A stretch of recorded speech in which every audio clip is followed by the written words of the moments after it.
പാറൂട്ടിയമ്മ നടക്കുക വൈകുന്നേരം നേരാക്കണം.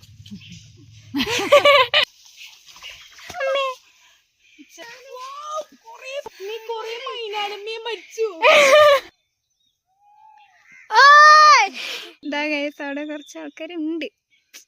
ആരാന്നാവോ? അറിയില്ല. ഞാൻ കുട്ടിയാണ്. എങ്ങോട്ട് നോക്കുക? ഈശ്വരാ, ആരാണ് ഈ തുള്ളിച്ചാടി വരണേ? അയ്യോ, അവിടെ ഒരു പ്രൊപ്പോസൽ സീനാണ് നമ്മള് കണ്ടത്.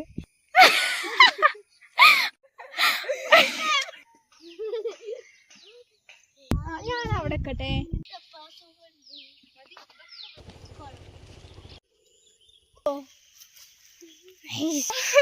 നീ മുന്നിൽ നടന്നോ? പേടിയാ പേടിയാ.